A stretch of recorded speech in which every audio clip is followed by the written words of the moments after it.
นี้พวกเขาวางจัดสตูดิโอก็สิมาแกล้งคนโดยการ fake security เนาะ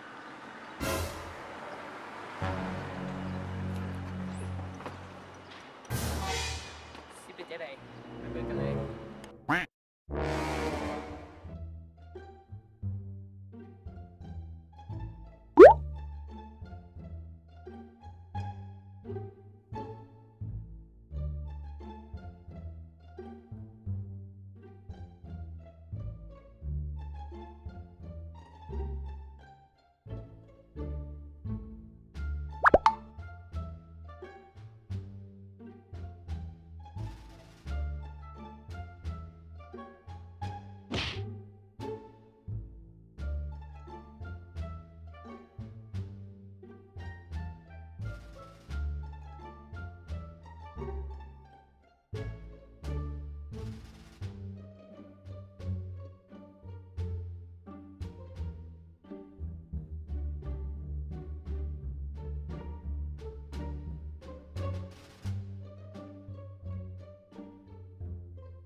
ขออภัยนักแสดงเกิดปอดแหกกระทันหันเลยเอาผู้ดูแลมาแสดงแทน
อย่างนี้